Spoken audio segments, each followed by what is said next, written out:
Welcome to Life Biz Goals Podcast. I'm LaToniga Sass, your host. Today, I'm excited to have the brilliant Sonia Cunningham Leverette on the show today. Sonia, introduce yourself to the people. Tell us a little bit about Well, hello, Miss Sass. It's wonderful to be here. Thank you so much for this invitation. I am a publisher, I am an author, I am a wife, a mother, a retired educator, I am a church keyboardist and first lady.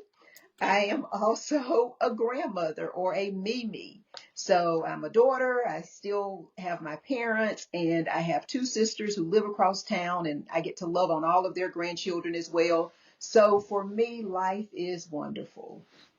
Wonderful, wonderful. That's a blessing, truly. Okay. So Okay. I'm excited today because uh, I had the pleasure of utilizing Sonia's services to publish my children's book. And I was like, who better than Sonia to come on the show and talk about publishing? Oh, yeah, there it is. There it is. And to encourage those who are out there who may want to get into publishing, or even those who are authors and you're looking for a publishing company, she is definitely an expert in her field. So I am so excited that you are here today. You did a wonderful job with my book. You guided me along gracefully, and it has truly been wonderful working with you. When I do the next one, you'll hear from me again. So thank you, thank you, thank you. So That's all. getting into the part about publishing and reading and being an author, because you're also an author too. Um, Yes. what sparked that love as a child for reading and writing? I enjoyed writing before I enjoyed reading. I didn't enjoy reading at first because I read slowly, because I didn't read a lot. And so those two things just perpetuate themselves basically. And it's kind of like a dangerous cycle. But if anything sparks an interest where you're able to get off that cycle, if you're able to read more, you're able to read better, you're able to read faster, and your love for books increases. But the one thing that really increases your love for books is finding the right books. And honestly, I liked reading, but I didn't like reading nearly as much as I did until I got into high school. Because when I read Maya Angelou's I Know Why the Caged Bird Sings, that was honestly the book that really pulled me in. So I could not stop. I wanted to read everything that she had ever written. When I finished all of her books, then I moved on over to Toni Morrison, and then there are just so many others, and I was into a whole new world. That sparked my interest in reading. And also, when I was in high school, I knew for a very long time that I wanted to be a teacher, but I did not know what kind of teacher I wanted to be. Elementary, I love the age, I love the kids, but I didn't really enjoy teaching. I wouldn't have enjoyed teaching math, science. I wouldn't have enjoyed social studies. But if I could teach English all day long, honestly, for me, it was like going to play.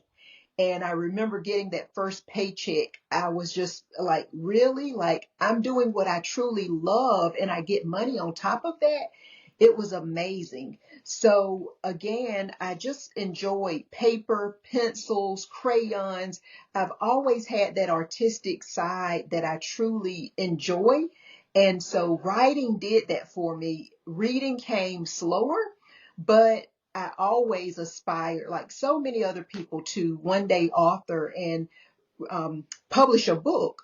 And so I actually wrote the book in my journal a very long time before I was actually approached about publishing. So that's the road to here, from being very young up through, elementary, middle, and then high school, and teaching English and just falling in love with literature and writing as well. So that's what sparked the interest. Okay, wonderful, wonderful. That is great. How did your background, because you just mentioned just a little while earlier that you became an English teacher? Yes. So, Uh-huh. how did that background as an English teacher and a literature teacher influenced your passion for storytelling?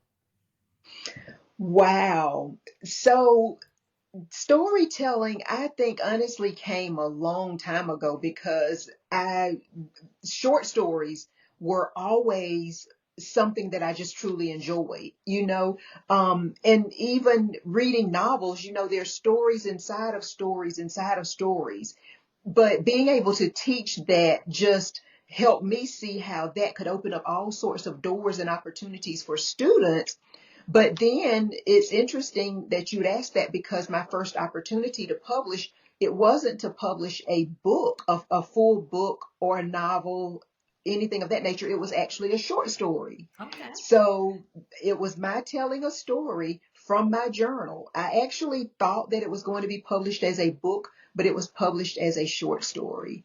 And so hence my love for teaching stories and then writing stories and then publishing and sharing a story with the world. Okay. Okay. Wonderful. Mhm. So you went from teaching to publishing, or actually teaching to writing to publishing. So what else did you do? Did you do any other books or anything in between the teaching and kicking off your publishing business? So I was actually an administrator far longer than I was a teacher. Okay. I taught English for 11 years. I also taught at the college level. I taught adjunct English and educational leadership, women's leadership, many different courses that Webster University or I did teach for Anderson University and also Southern Wesleyan. And as an administrator, I really missed teaching. I really missed that interaction with the students. But it was in 2015 when I was actually approached to enter my short story into an anthology. And it was this anthology where I published half of my first book. Okay. It was the Love, Hope, and Faith anthology. And this was my segue from education into publishing. Because when I went to work and I served on the cabinet in two different districts, I felt like I had a void because I would listen to the superintendents in both of the districts. Actually, there were two superintendents that I sat under in Anderson, South Carolina, and then one in Spartanburg, but they loved golf. And they come in, they talk about their golf games, and they talk with such passion, and I just felt a void. I was like, there's nothing that excites me that much other than work and family. And, I just didn't have any real hobbies. Mhm. But after I started really perfecting my story to go in the anthology, and Vanessa Miller, the producer of this anthology, taught me and the other ladies in the anthology how to publish. So what she did, the short stories that we did, she taught us how to upload them and present them for sale on Amazon as an ebook. And I saw the process, and I also followed and watched the process of she and the cover designer and the other people who helped put our book together. And I said, oh, wow, I can do this. Mhm. And so after we published two short stories, 2 years, within 2 years, that second year, I was already publishing my first children's book. Okay. And that was a real experience. I felt like a fish out of water. I didn't know what I was doing. But once I learned that, I was like, oh my goodness, I did it. That felt so good. So then the next year, well, actually that later that year, I published two more books. Okay. And within 3 years, I had published actually five books, if you count the two anthologies. Mhm. And so at that time, I said to myself, this is something I can help other people do if they want to learn how to publish themselves, or if they're too busy, they don't have time, they want somebody else to do it. That is what I will enjoy doing. And that was in 2016 when I founded Hadassah's Crown Publishing. And I do want to, if we can, come back and talk about the name Hadassah's Crown Publishing, why that's very fitting and how I chose that name.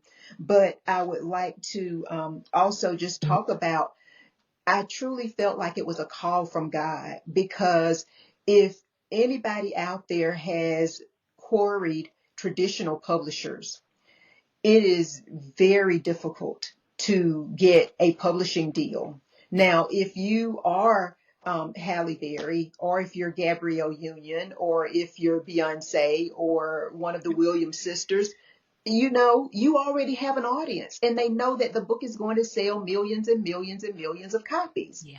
But for Sonia, that's just not the case. And so Sonia's pretty much responsible for her own story. But what I learned from Vanessa Williams, Vanessa Miller, who had already had publishing contracts, she had gone independent because she felt she'd make more money publishing herself. And she was, way back a long time ago, already, six-figure author publishing her own books because she was in control of all of her marketing, in control of all of her royalties. And so self-publishing, indie publishing was presented to me as the way to go. And I have truly loved it. Fast forward to now where we have between 270 and 300 books on the shelf. Over almost the last 10 years, it has truly been my passion. So if I were at that table again and they started talking about their golf game, Mm-hmm. I could talk about my books with that same zeal and excitement because it's my pastime, but it's also my job because it's pretty much what I do all day, every day. And I never have to worry about my next project because before I finish whatever I'm working on, it always comes in. I always have plenty to do. And I'm just amazed at my obedience to God to pursue this business. He has been faithful to me by always providing great books that I am able to publish. And so it's been a great almost 10 years publishing books for other people because I've learned so much. I've met wonderful people like you. I've had an opportunity to work with stories that I could never have imagined on my own. That's wonderful. Thank you. Thank you. Thank you. So, can you tell our listeners, because some are not familiar with anthology? Is that how you Yes, say it? that's correct. Yes. Some are not familiar with that term. So, can you explain to our listeners what is anthology? An anthology is a book that has multiple authors telling stories. So each one of us, there are 10 of us in the book, but 5 are pictured on the back. So each one of us has a story to make up this book. Now, you can have poetry anthologies. I recently published a book of 10 ladies. All of them, unfortunately, became widows in the last 8 years. Wow.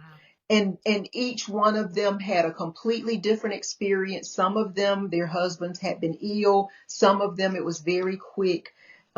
You talk about eye-opening things that I never, ever would have thought about. Yeah. So that, and now I'm working on an anthology that has 5 ladies. They did a photo shoot that is amazing, and it's a beautiful project.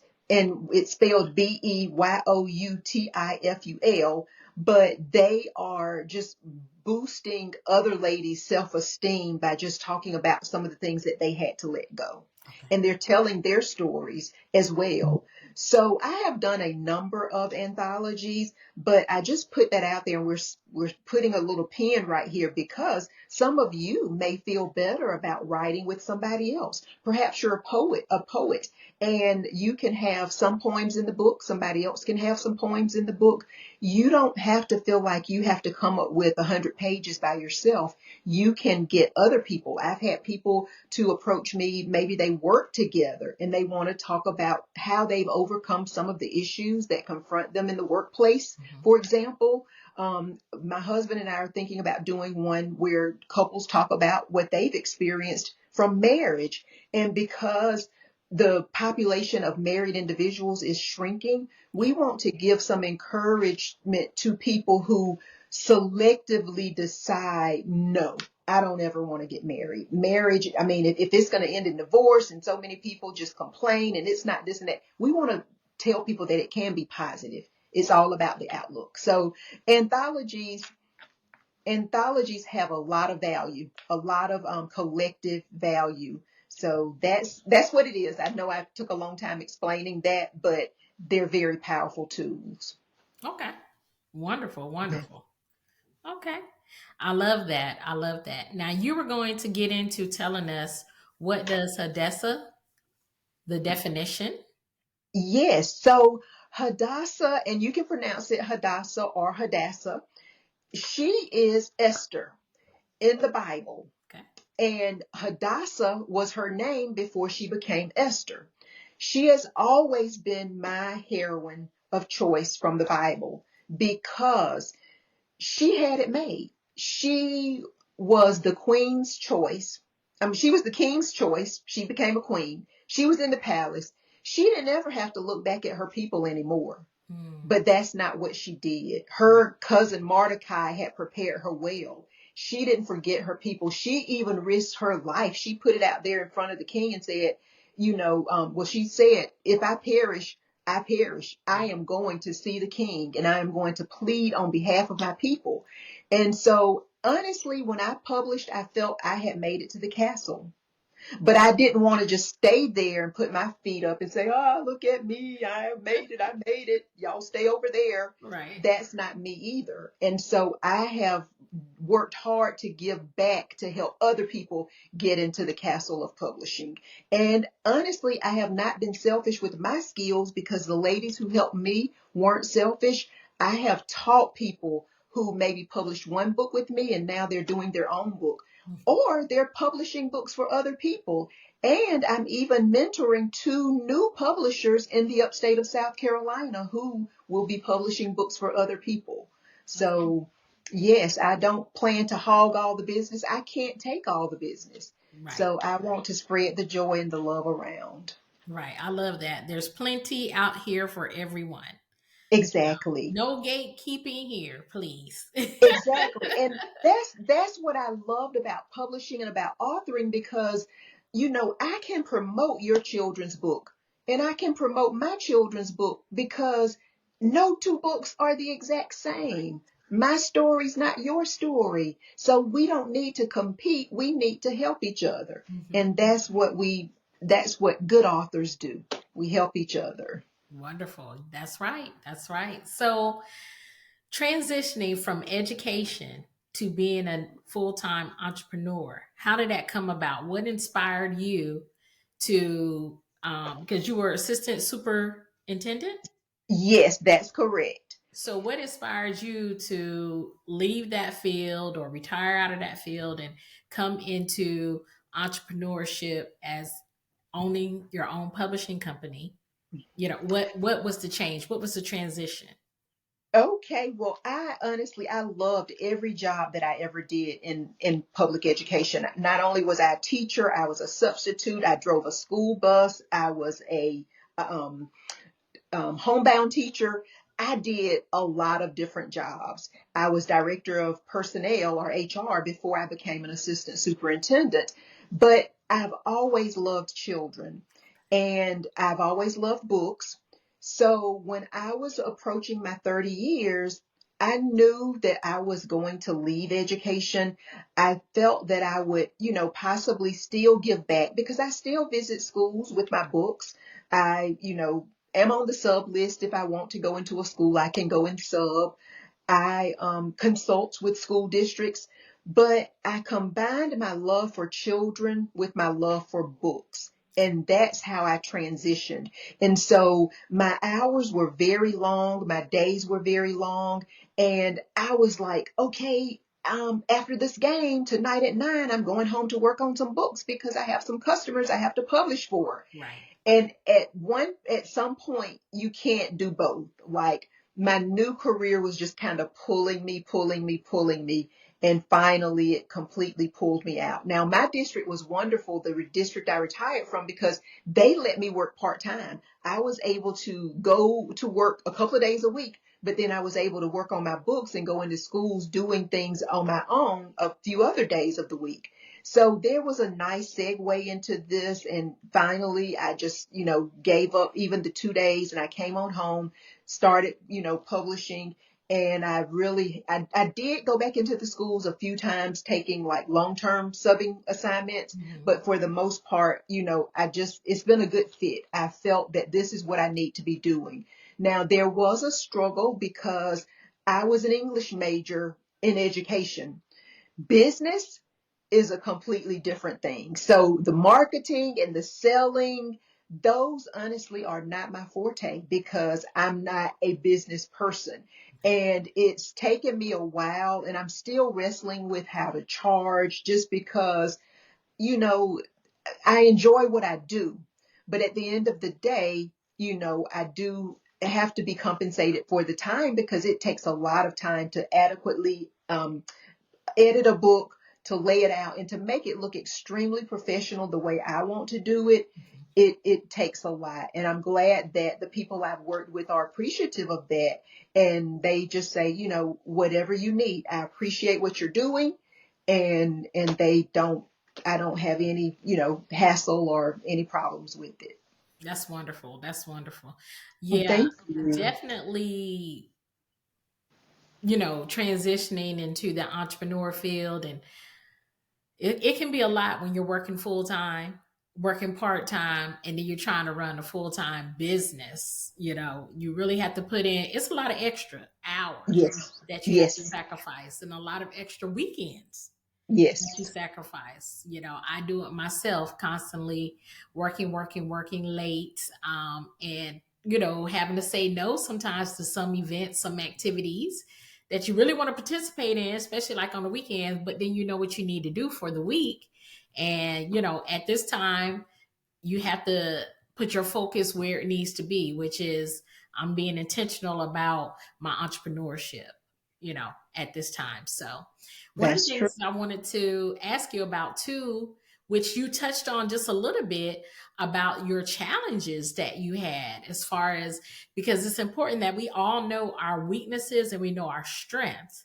So, with that being said, as you transition into the entrepreneurship of having your publishing company, how did you navigate those challenges? How did you get around with the marketing and those things that you were not as strong in? So, to be honest, God has worked out that for me. I have not had to market in order to get my books in that I actually publish. Now, as far as selling my books, that's something I'm still working on. And there are people out there are companies that can actually help you. So, I actually put my books on the shelf a lot and don't really get out there trying to sell them as much as I could or should because I enjoy publishing and it's important to me to help other people get their books out. So one of my weaknesses is saying no.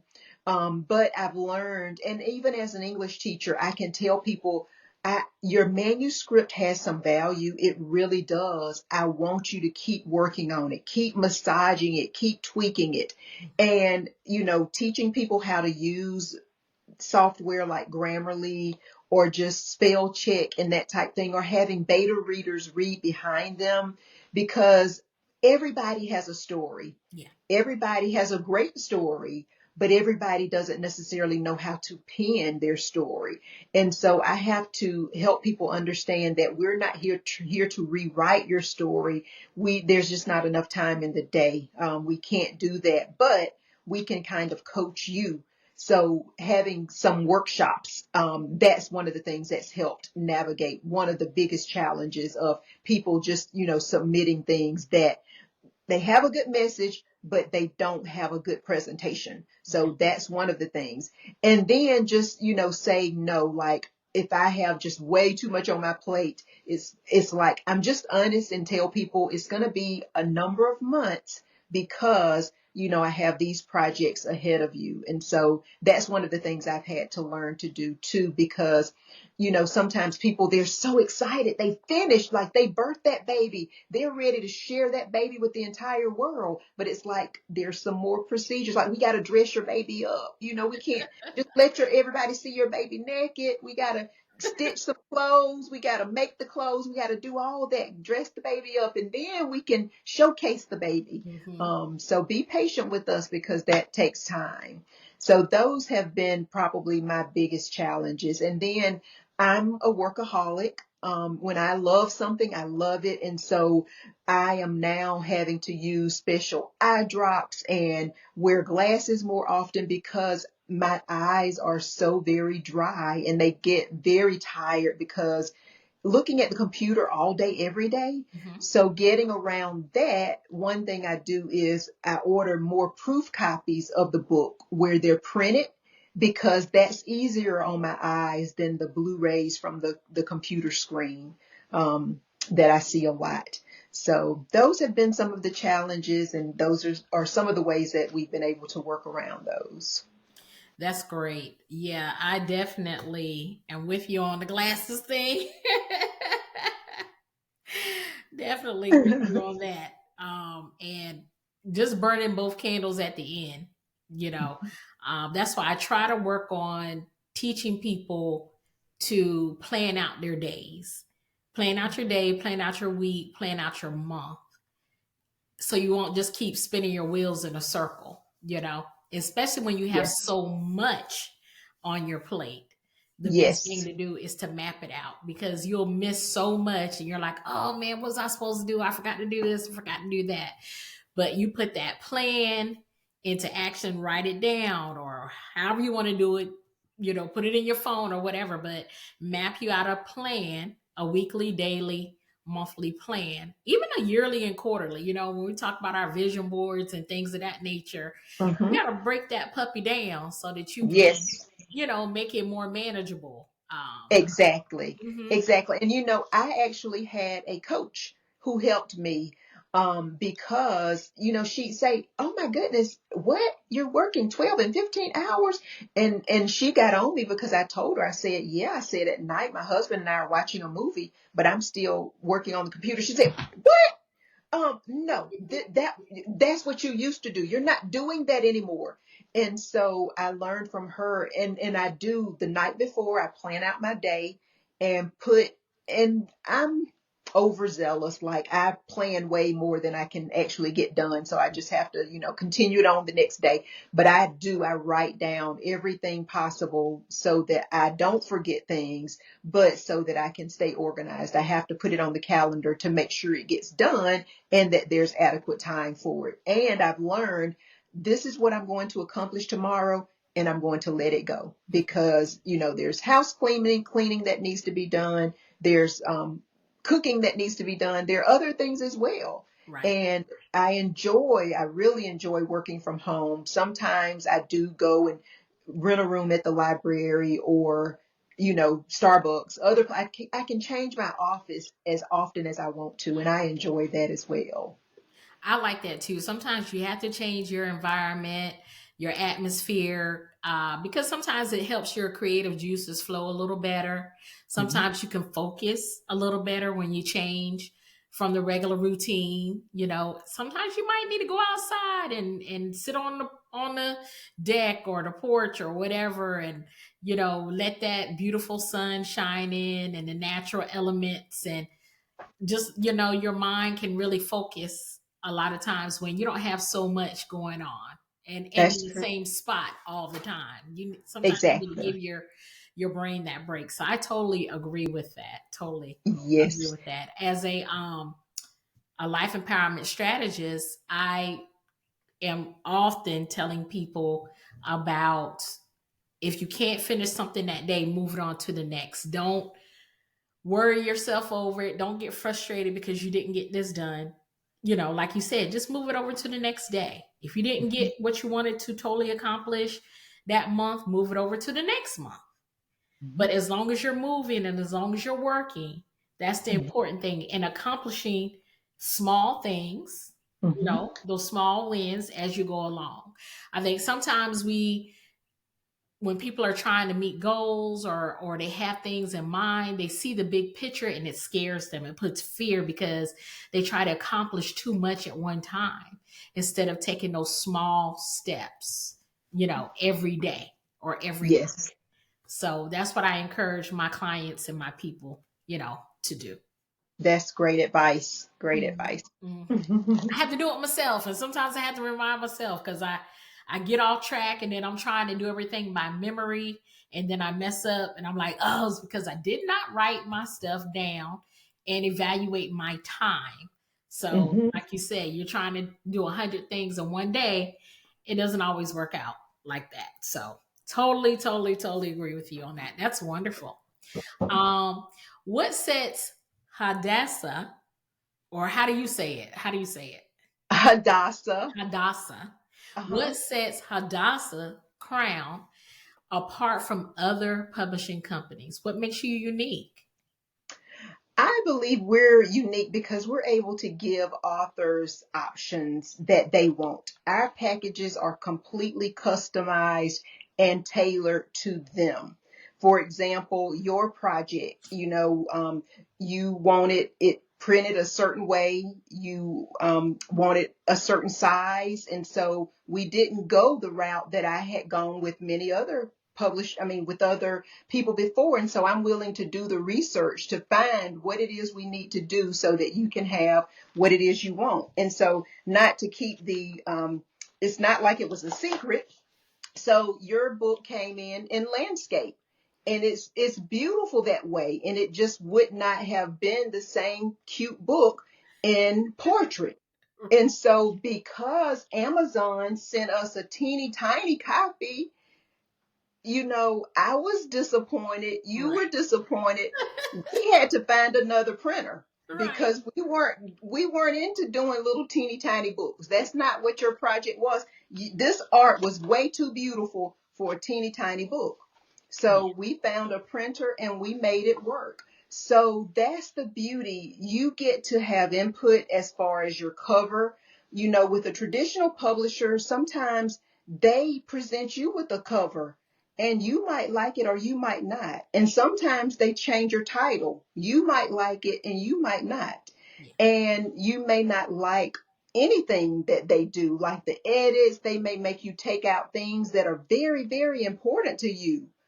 But here we spend time asking you, what is your vision? Who is it that you're trying to target? What are your goals? So that we can help you find the avenue that's going to get you to your end result and the way you want to go. So you get to have a lot of input into how the project unfolds, how it looks, the timeline, and all of that. So I think the customer friendly, hopefully satisfaction. It's almost like have it your way with Burger King. It's like you rule, Yeah. so I think that's the beauty in it. That's great. That's great. I love it. I think that everybody needs to find a unique quality for whatever business they decide to do. What makes you unique amongst anyone else? You need to find that niche. Now, I want to backtrack a little bit and go back to your author days. I heard when we were talking about children's books, of course, because I know you published mine, but did you publish any children's book of your own? Yes, I did. And I think I left a couple of my books, but I mentioned my first children's book. This one came out in 2016.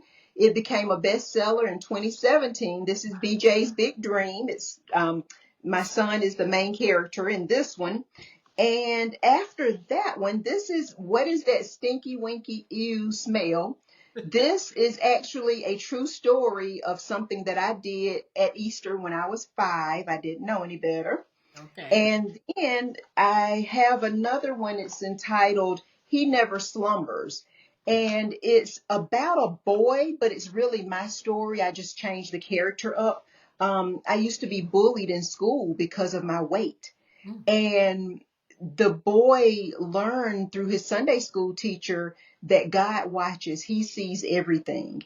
And this little boy prayed and he went to school and God helped him with everything. I mean, that situation was taken care of. And then this is Oh to Be a Bulldog. It is about South Carolina State University. It's a Okay. little boy, Caden, who goes to homecoming at SC State for the very first time. But these are my experiences from my parents taking my sisters and me to our first homecoming game. This is what I remembered. And so Caden grows up, goes back to South Carolina State University and takes his pet dog with him, who becomes the mascot at the university. Oh, happy. So thank you. This one is my latest one. It's called Hope for My Hurts, but it basically came out after COVID just to give children some hope because our children in this day and time, they've seen so much junk and hard times. They've seen the death toll skyrocket, Yeah. and it's still higher than it used to be. They've lost guardians, they've lost friends, they've lost the loss is just huge. But even if it's not a loss, just the hurts, the um everything that goes on in our society. I just want them to know that there is hope, Mhm. that no suffering lasts forever. So for them to keep their heads up. And I also have a middle school book. It's called Marching Around the Schumer. I didn't bring that one with me tonight, but I also helped my father write his biography, Ulysses Cunningham, the story of a steward and a friend. And I'm trying to think. I think that's everything that I've actually authored, but like I said, I've helped other people. Oh, I've written in 3 anthologies at this point. So, yep. And Wonderful. I don't want these to be the last. I do plan to write again, but like I said, I really enjoy helping other people write their stories. So that's what I spend my time doing pretty much every day. So, if someone is looking to be an author and they're Mhm. looking to write their first book, can you give them some tips on how to get started and once what to do next once they get started? Because a lot of people get stuck with, they've written this book or they have this great idea. How do Mhm. I go about getting that published? Like, what do I do with this? Mhm. Well, they can email me at hadassahscrown@gmail.com.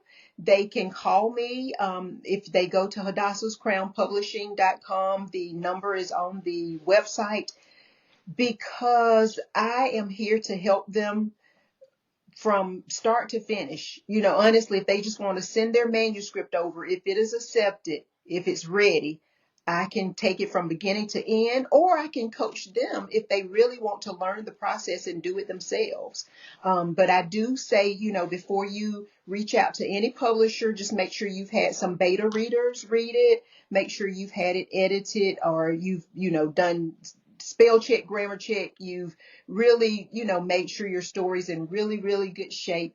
And I would love to work with you. And then if we're not a match, because I don't publish a lot of profanity or sex scenes or anything evil or satanic or anything of that nature, if I'm not a fit, then I may know someone or be able to send you in the right direction to help you be successful. That's great. That's great. Yeah, you did help me and coach me through mine. So I really appreciate that. She's a wonderful coach. I'm not a expert, but I was able to get connected. My brother connected us, which was great. And you walked me through the whole process and finally got that bad boy published. I was so excited. And it was a fun project. I really enjoyed working with you. I truly did because the book was the pictures, the images are so super cute. And then the story, it just truly fell right in line with Hadassah's Crown Publishing, what our mission is and what it is that we seek to do. Thank you. Thank you. Yes, I'm definitely going to relaunch that again soon. So it will be out soon. And it is a true story also, about my goddaughter Carrington. So, and it's a very fun little story. So most It people is. who read it, even the adults, they're like, "Oh, I love this. This is so cute." So It really is. And just the creativity around your first book signing and the way you envisioned and carried that out. The whole project was absolutely wonderful yeah, from it was start to beginning, from it was start to Thank you, thank you. It was truly a blessing. I had a lot of support. So, and that's the main thing, being able to have supportive people too. So, truly a blessing. Um, True. for someone who is considering, I guess, getting into the publishing business, do you also mentor on that level? Yes, I'm actually mentoring two young ladies right now who are in the upstate of South Carolina, which is where I am. They are launching, well, one has launched her publishing company already. The other has inherited a publishing company. Her late father published books up north. He also had a recording studio. So this individual has given me information about her studio where my authors, other authors, whomever wants to go in and actually record an audio book. She has the equipment, she has everything set up, and it's a mobile. She can actually come to you. So that was her inheritance. And as a result of that, she is challenging herself to make sure she knows how to publish and record music. And she also knows how to publish books because her father left some projects that still needed to be completed. And I believe he had actually written some books as well that she wants to get published. So we're working together so I can teach her what I know because, again, people were very open with me. It's how I got where I am. And I've approached other publishers. I've reached out, how do you handle this? What do you do here? What do you do there?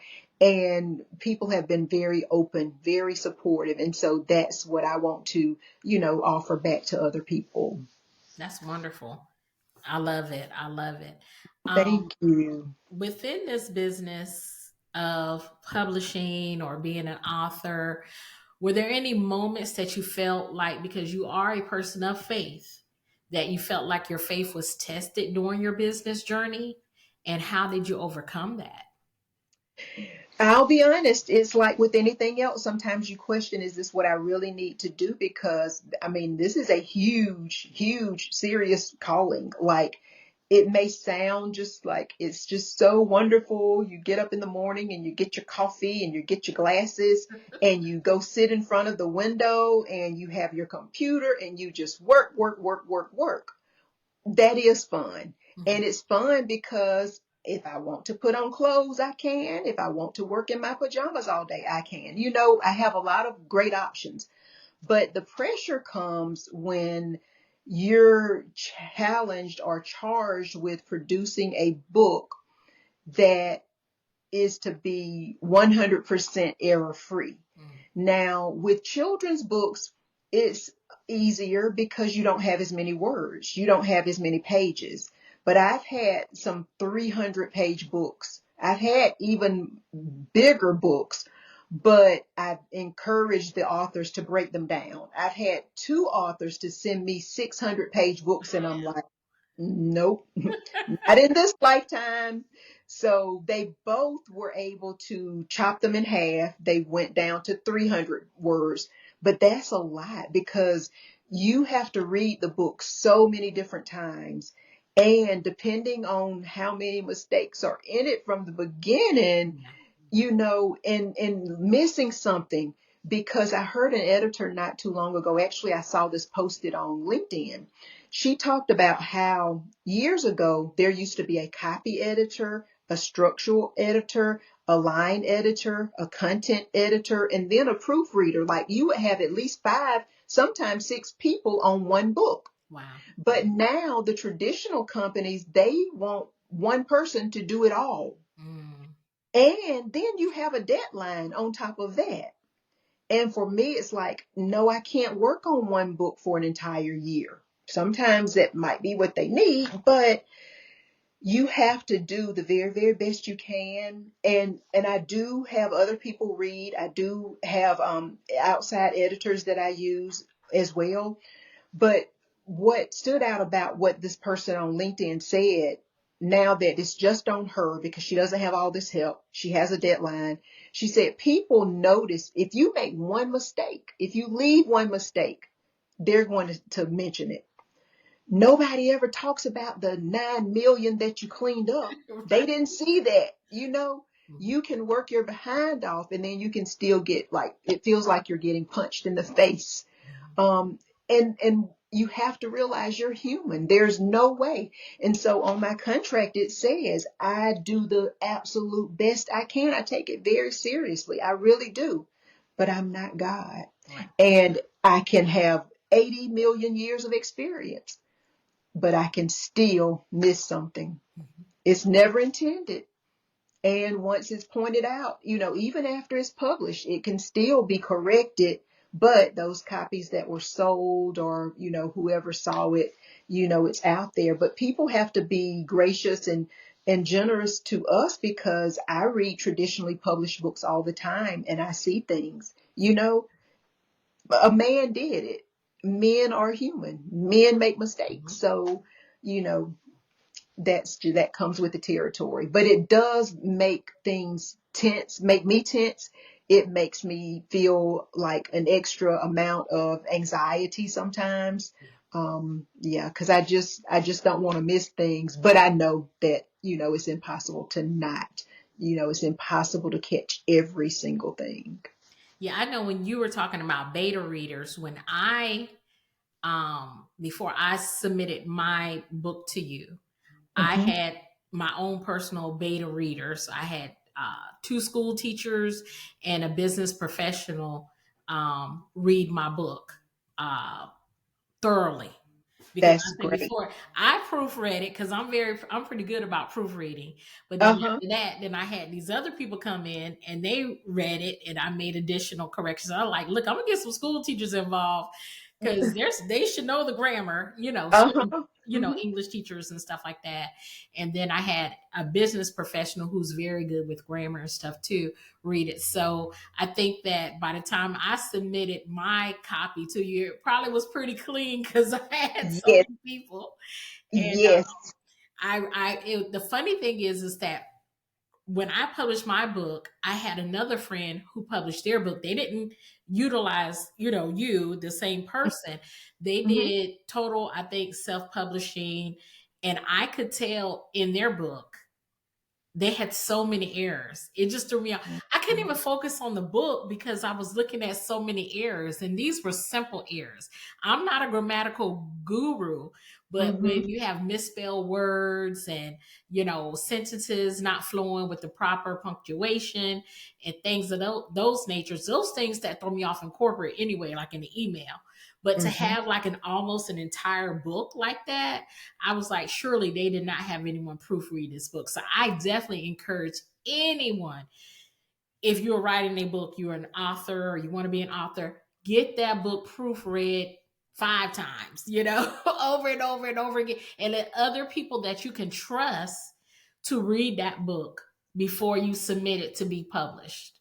Yes. Yes, I appreciate that so very much because we are not here, like I said earlier, to rewrite your story and to try to clean up everything. And then even during the editing process, I involve the author. I will suggest changes and then send it back and say, what do you think? Because there may be a reason that it was stated the way it was, and Mhm. maybe I misinterpreted something. I want their feedback. I never change anything without their input, without having a conversation about it. But that is so very important because I too have picked up, some books and seen just, and it takes away from it. People don't want to buy something that has not been vetted and time's been spent on making sure it's polished and that it's Right. professional. And that's the exact reason that self-publishing has had such a hard road to climb because so many people skip the editing process. Mhm. But now self-publishing is really taking over. And I noticed that even, it's not Harper and it's one of the big five. They actually have their own, um, there's a umbrella under them of self-publishing now. Oh, okay. Okay. Yes. Mm-hmm. That's good. That's good. Mm-hmm. Yeah, that's wonderful. Definitely, these are things that I know that working with you, you make sure that the I's are dotted and the T's are crossed. So I do. definitely, if anyone decides to come jump on your ship, on your utilizing your services, that definitely is a number one thing for you. Thank you. I appreciate that. Mhm. What legacy do you hope that Hadassah, I can never say it like you. I say it like how I say it. It's okay. It's okay Hadassah's to Crown say, Publishing but will leave in a little literary world. Excuse me. our motto is publishing excellence with integrity. So that is our goal, to make sure that whatever we do, whatever we touch is done excellently. And that when people, and I've had people say, oh my goodness, I saw that logo somewhere. And I went to a school and children said, we read those books before. And so I want that little red logo all over the world, everywhere, especially influencing children and helping them to see that, books can be exciting, books can be fun, but they need to be reading. And that's what I want to leave, that people will write their stories, share their stories, and that people will enjoy reading, regardless as to what it is. Well, as long as it's positive, but we always try to promote positive themes and just, lift people up through the words. So that's what I hope we're accomplishing now. But the printed words will go on and on and on and on. And these books will be in print forever. And so they will live a long time after I'm gone. Yes, most definitely. Can you give any advice to parents who have children that they're trying to encourage them to read more? Social media, as far as everything from YouTube to Facebook to IG, they're taking over even with the young people. Is there a way that parents can encourage their children from young all the way up more to read and actually pick up a book, or I don't know, digital reading, or however some of it is done these Mhm. days? I honestly would have times in our household, and unfortunately, sometimes it was when there were like thunderstorms and we couldn't turn on the TV and all of that. But I would say we're not just going to sit here and look, we're going to read. But there would be, there were times other than thunderstorms. I would have a book and it's like, okay, find your favorite book. It's time to read. You have to model that. You have to take time to encourage your child to read. Saying, go upstairs and get a book is probably not going to happen. When you go up there, they're probably going to be on YouTube or watching something on the TV. Right. So you have to model what you plan or what you want to see. But the most important thing for me is helping your child find what is most interesting to them. When they find the books that they really enjoy reading, it will be very hard to stop. I remember for my son, it was the Magic Treehouse books. And I had a conversation with him. I told him, I said, now, you like to go to GameStop. That's fine. We will do that for rewards. We can go to the library anytime you want to. And I will buy you any book that you tell me that you want. I will buy it. There's never a budget limit with books. Let's buy all we can. But with these games now, we're not going to do the same. And so I kind of put my foot in my mouth. I hated that I had to buy every brand new Magic Treehouse book when it was actually in hardcover, because I wanted to wait and like let it, few months later we can get the paperback and it'll be a whole lot cheaper. But no, every time a Magic Treehouse book came out, we had to go to the bookstore, buy the brand new copy of the hardcover.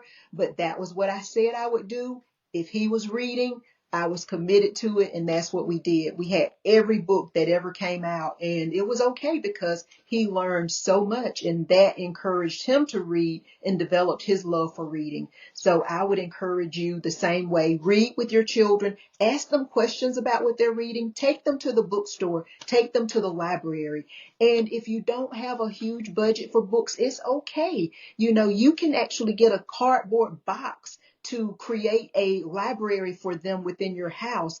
And the dollar store has great books. The library has surplus sales sometimes, and you can buy books for, not a lot of money. You can buy cheaper books. And Scholastic has really good deals, and they come to the schools and have book fairs. There's a way. And then sometimes if you find older children, children older than your children, they're willing to give them the books that they no longer read. So there's a way to build up that library and to encourage reading, even if there's not a huge budget for it. So I just encourage you to make reading a priority in your home. That's great. It's so important these days. A lot of our young people struggle with reading because, like you said, they're playing video games and doing everything else all day long. So Mhm. definitely it's put back on the parent to create that balance. That's true. So I definitely love that encouragement. That is wonderful.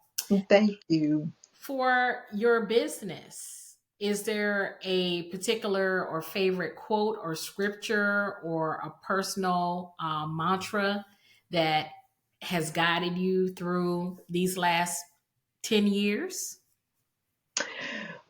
I have a number of wonderful scriptures that I go to often. I think my main go to is Proverbs 3, 5, and 6. In all thy ways acknowledge him, and he shall direct thy path.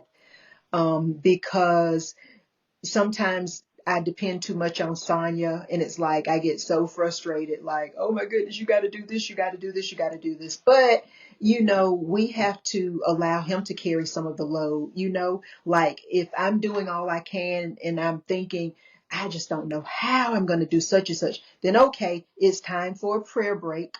I need to go get on my knees, give it to him, let him work on that while I go manage what I can do, because there's some things that I can't do that I don't have any control over. And sometimes I just need help. I just need to be able to talk with him. So one of my authors, her book is entitled Praying Women Win. And when she goes to vending events, she has a prayer pillow. I wish I had my prayer pillow up here so I could show it to you all, just so you could see just how beautiful it is. But when I take my prayer breaks during the middle of the day, that's what I go down on my knees and acknowledge him and say, Father, I need your help. I can't do it all by myself. You said you'd be with me, you comfort me, you guide me, and I'm struggling with this. I need you to take that cup from me. You deal with it, and I'm going to go back and do what you told me to do and be obedient. And it's amazing when you get up, just the difference in how you feel, like you've left it there. Yeah, You've left it on the altar. that's great. That is great. Yes. Yes. So, where do you see your business 5 years from now? That's a good question. I honestly would love to continue publishing for a very long time. I don't know that physically and, with my vision that I'm going to be able to continue at the pace that I've gone over the last 10 years. So it may look like maybe, one book a month. Or it could end up being 6 books a year. It may result in fewer books, but I still hope to, in some capacity, be able to work with authors and be able to publish. So it's something I want to continue to do. And hopefully in 10 years, 5 years, 10 years, I'll still be publishing. Wonderful. Wonderful. Thank you. Now, how can readers get in contact with you? Readers. How can listeners get in contact with you? Can you provide us your contact information? I know you gave it a little bit earlier, but Uh-huh. if you can give it to us one more time. I most certainly will. And you said it right, because I do want readers. I want readers going to hadassahscrownpublishing.com and going on our bookshelf and supporting these authors who have authored these books. So readers are welcome. Listeners, if you are writing or wanting to publish, you can reach out to us at Hadassah's Crown. I'm going to spell Hadassah. It's Hadassahs.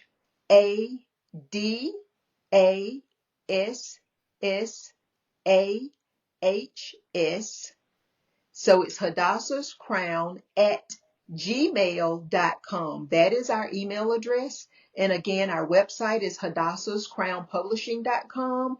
We also have a business voice messaging system. If you leave a message, we will get back with you usually within 24 hours. It is 864-708-1214. Again, that's 864-708-1214. And also, you can find Hadassah's Crown Publishing on Facebook and Instagram, and you can also find us on YouTube. So if you want to register a copyright, you don't know how, go to our YouTube channel. There is a tutorial on there. There's also one to teach you how to do your book launch, how to find your ISBNs.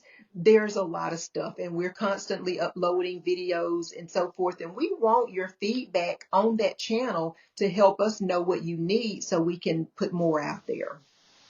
Wonderful. That is so great. I will definitely also post it in our description, post your contact information Thank so that, you. yeah, so that you can easily be found. And definitely before we leave, can you give a piece of advice to someone who is considering entrepreneurship, whether it's becoming an author or a publisher or in general, just an entrepreneur in general? Can you give them a piece of advice? If I can do it, you can do it, because I am an educator, born and raised, and most of my life, I never saw myself as an entrepreneur, but my passion for children, my passion for books, my passion for people those have led me to be in business, because again, to spend all day every day doing what I enjoy, it really makes a difference. And so there are so many tutorials out there, there's so many conferences, webinars that can teach you whatever skills you don't have so that you can be a successful business person. I encourage you, follow your dream, do what it is that you want to do. You may want to be patient in leaving your day job. You can do it on the side. And then when you're at the point where either you can retire or you know that you can completely, pay your bills and fund your life through your business, then go all out there. So the good thing is you can kind of sample it. You can start small and just work your way up. Maybe you can connect with someone who's in that business who will take you by the hand and help you just see what the ins and out of that business are. I would say research and, invest in yourself. That's great. I really appreciate all the wonderful information you shared with us. Thank you so much for coming to my podcast, Life Biz Goals, and sharing with us this evening about author and owning your own publishing company, your journey on the path of becoming who you are today. So I truly, truly, truly appreciate it. And hopefully you'll drop back in with us again in the near future and let us know some of the things that you have coming up. I know you do events from time to time. So definitely, I encourage everyone to go out there and check out the website to see what's happening. Any last words? I would just like to say thank you again for having me. Spending time with you tonight has been wonderful. And I'm glad to know that you're doing well, that your podcast is doing well. I wish you a lot of continued success. But again, thank you for spending this time with me tonight. I appreciate getting to talk with your listeners about what we do at Hadassah's Crown Publishing. Thank you. Thank you so much. And thank you, everyone out there. You guys have a wonderful evening. And until next time, stay encouraged, speak life, and soar.